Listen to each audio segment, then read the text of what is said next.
Fareedah, welcome to the Childhood Potential Online Montessori Conference, and thank you for accepting to be one of the speakers at our conference. Thank you for having me, Lucy. I appreciate you. First of all, I will say a few words about you, and then I will ask you if you can add something more, something that might be not written in the official bios. You are an award-winning internet safety expert. You are Forbes 30 Under 30 honoree. You specialize in helping parents protect their kids online because of your background in cybersecurity awareness. Your work has been mentioned and featured in NBC, CNN, Wall Street Journal, Fortune, and you have collaborated with very many companies as well, to mention Meta, H&M, FedEx, NASA, LinkedIn. I can go on, but what are we missing in the bio? What do you want to add? Hmm. Well, I grew up in the digital age. I grew up with technology. I had my first smartphone at 13 years old after having the Nokia light up green phone. And I didn't like that phone. So I begged for a new phone as a kid and I got that. And so I have experiences trying to navigate the online world as a teen. And from those experiences is gaming, chat rooms, social media, anything you can imagine, forums. I was in all of it. And so a lot of my passion and experiences comes from not passion experiences, but my passion in general, it comes from my experiences as a kid. Yeah, that's understandable. Why do you think it's important to talk about this topic already when the children are so young as the children of our audience, of our conference?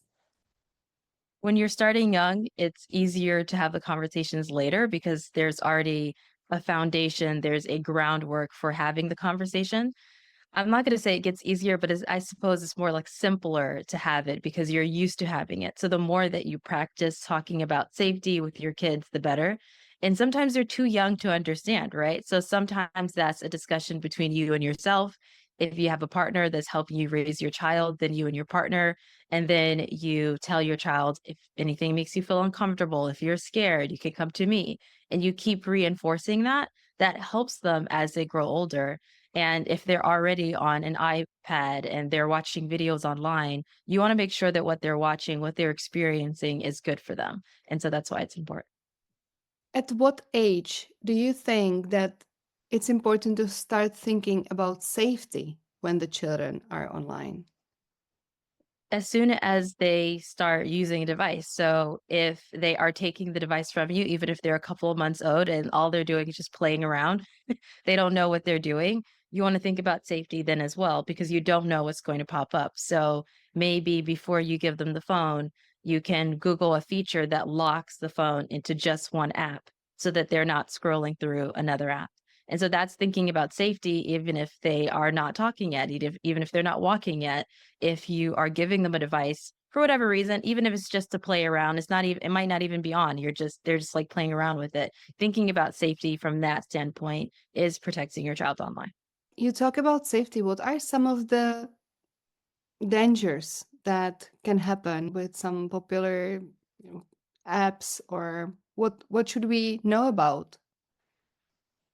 I first like to start with your gut feeling. So, how you already feel. You're already thinking about your child and their safety at all times.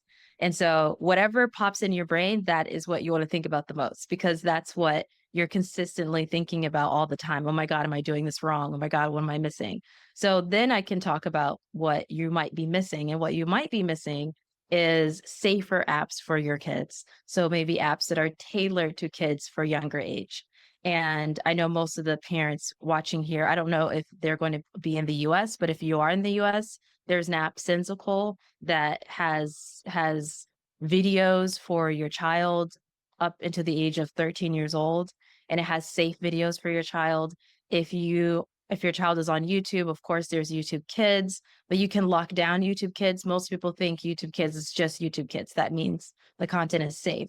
And as we all know, there are videos that can pop up in the videos that they're watching. It might be completely innocent and really cute and really great educational videos, but another video might pop up. So that is something to be aware of. You can lock down YouTube Kids, you can say only show them these channels that I selected. You can block certain channels. So there's a lot more that you can do with YouTube Kids.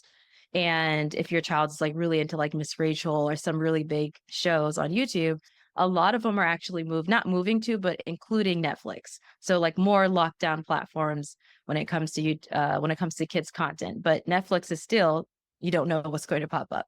So those are just things to be aware of.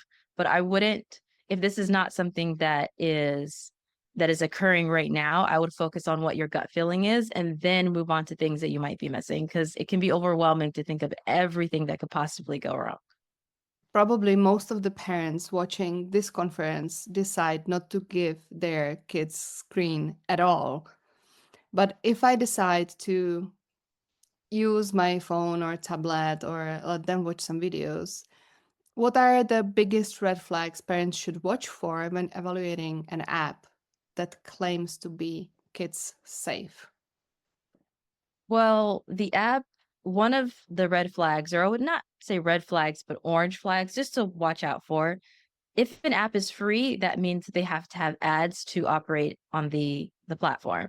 And if the ads that are there are not vetted, it's not selected, hand selected by a team to make sure that it's appropriate, it's not going to be appropriate for your child. Because if you're downloading some random app in the store and it's a free app, then they have to have some way of gaining money so they can continuously give free content so that your child can watch. So just being aware of how they speak about the app, what they do to make sure a child is safe, how is it free, how did they make their money, just so you're understanding what their model is and if it's going to be safe for your child and how they approach that. When it comes to parental control apps or monitoring apps, because as your child gets older, you might want to know, okay, what's going on? I want to make sure no one is contacting my child. You want to be mindful of third party apps. So apps that are not from the companies that you get your tech devices from or your security software from or available right in the app. So being careful about that. You don't want to install something that locks down your child's experience and then it ends up being something that can impact your child in a negative way. And what I mean by that is that there are certain companies that create apps to lock down your child's device to make sure that, of course, your child's not getting into something or seeing something that's not appropriate for them. But sometimes that can be used against a parent. So the app can leak information about your child and your family, where you live, where they go to school, what they are doing online. And so that's something to be mindful of, is sticking to the parental controls that are available within your device, within the application, or within a security software.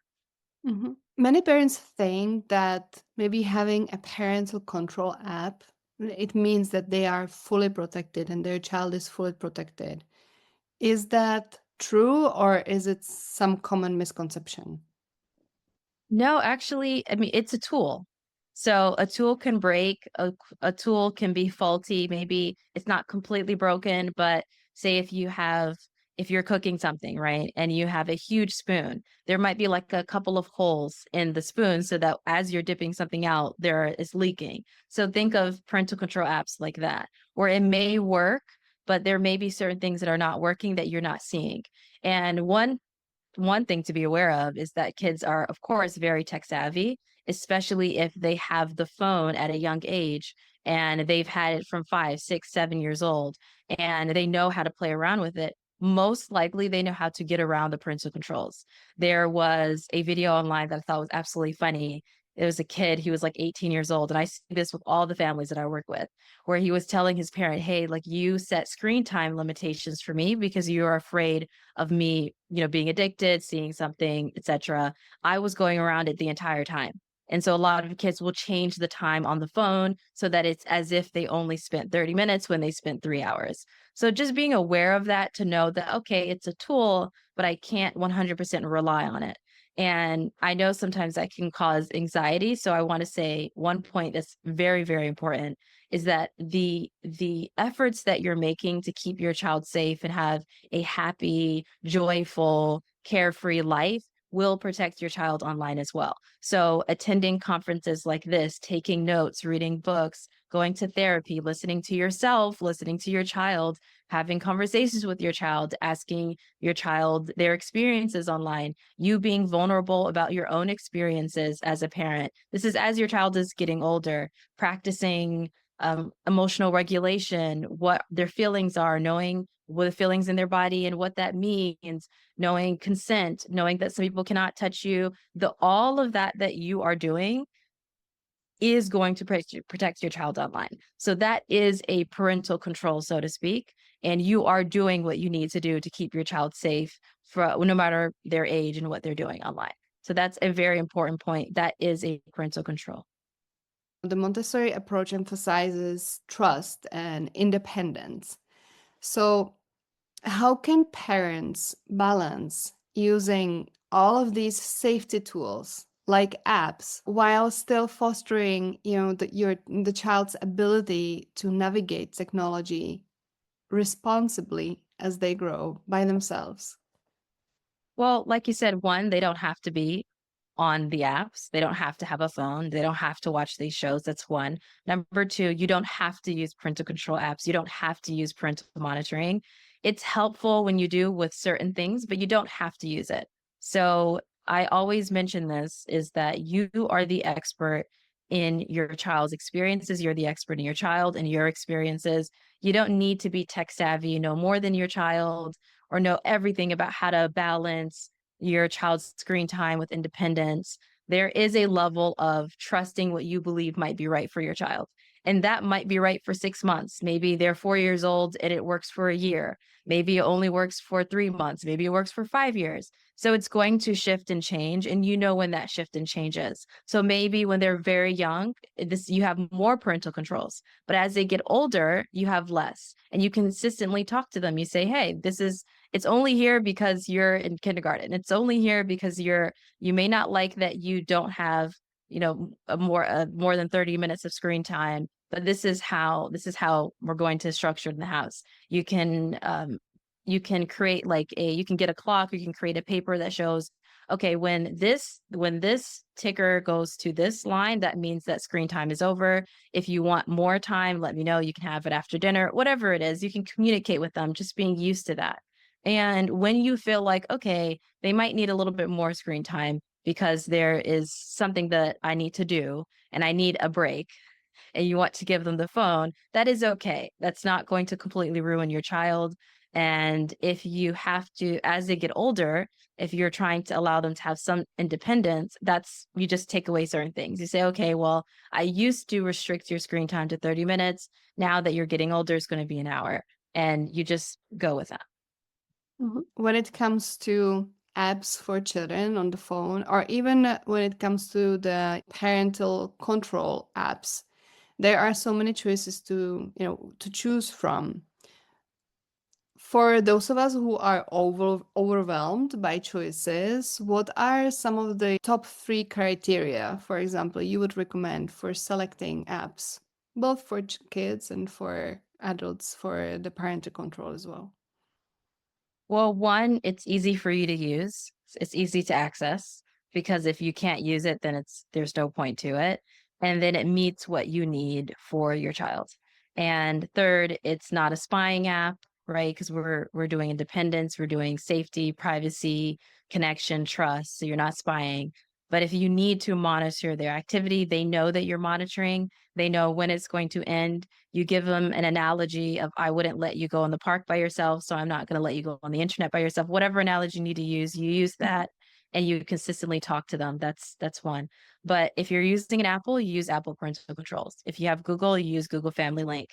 If you have a Microsoft computer, then you use Microsoft Family Safety. That's making it simple. If you have an antivirus that's Norton, then you can use Norton's parental controls. If you use Google Maps, you can track your kids with Google Maps. So just whatever app you're using, if your child is on Roblox, Minecraft, Fortnite, TikTok, Instagram, you are using the parental controls available within the app. And usually that's the easiest way to go about it. And with the foundation of trust, safety, and privacy. This conference is international with parents from all over the world. Are there any, specific considerations parents should keep in mind depending on where they live?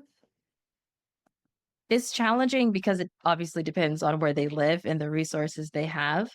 And depending on your where you live, and most places have this where there is a central location to get more information about protecting your child online. Usually it's the government, they have websites. Um, Google is a huge, obviously international brand, and they have a game called Be Internet Awesome, and it helps your child understand safety and security and just keeping your child safe online. But your child understands it. It's available. They have some resource available in a couple of languages, and they also have an internet game that your child can play to learn about staying safe online. So I highly recommend that as a resource for parents, no matter where they are. And if you look up in your own local community to see what's happening. Is there any conferences? Are there any webinars? Even asking your school, like, do you have anything for us as parents? The workshops, we're worried about screen time, we're worried about Roblox, we're worried about predators. Then absolutely do that and contact your school to see, is there anything available for us? If there was one essential takeaway for parents who are watching this interview about keeping kids safe online, what would it be for you? Well, because of my own experiences as a kid growing up online, talking to strangers, meeting predators, I almost ran away from home, I had a whole thing. The only thing that protected me as a child, and that I believe will protect your child after working with so many families, is what you're doing right now. Is understanding safety, understanding consent, giving your child a safe space to talk to you. You don't wanna get caught up in the idea of, "Oh, I didn't grow up with technology," or, "I didn't grow up with the access that they have." Maybe you had a little bit, but you didn't have as much access as they have. Focus more on your experiences, your life experiences, and trying to let them understand what you went through and your care and love for them, and then making them understand that they have a safe, non-judgmental space to talk to you about anything and everything they may go through. And then when they talk to you, as much as humanly possible, trying not to react, to stay cool, calm, collected as much as possible. And then when you mess up, because you will mess up, you're a human being, things will happen. You go back to them and say, "Hey, I'm sorry. I love you so much. I was scared about this. I reacted because of this, and I'm really, really sorry. Is there anything you want to talk about? What do you feel?" Making that a habit so that your child understands it is okay to mess up. When I mess up, I can apologize. I can explain why. My parents care about me. My caretakers care about me. That is how you protect your child online. You don't need to be perfect. Your child doesn't need a perfect parent. They don't need a tech expert. They don't need you to know the whole world. They just need you to create a safe space for them.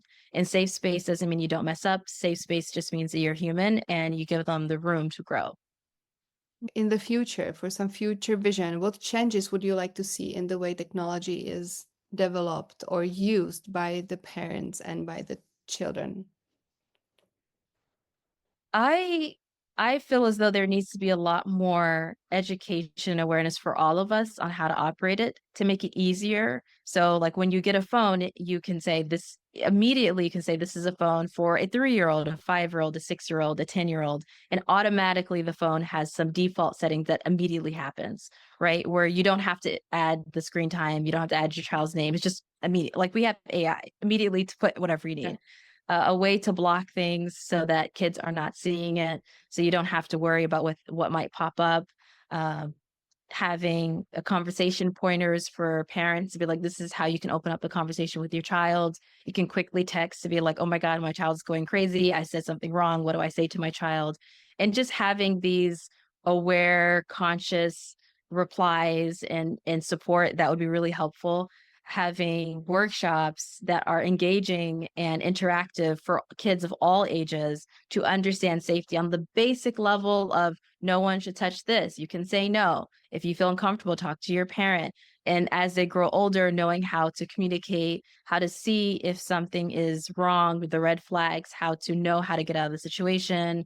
I want to see therapy for parents and for kids readily available and accessible for everybody. And honestly, one way to keep kids safe are things that we don't think about, where parents don't have to worry about the food, putting food on the table, the education system, where they live, being able to make sure that their kid has the best life possible. And those are things that we're all worried about, right? And if we're fixing all of those problems, which is really challenging, but if we fix that, that actually keeps kids safe online. So that's what I want to see in the future. I want to see more collaborations and thoughts on this. Thank you. Thank you. Thank Is you. there anything that you would want to still say? I would like to say if you have any questions or if you need any clarification and anything that I said today, if you want more resources, feel free to reach out to me. I'm on Instagram, CyberFreedah.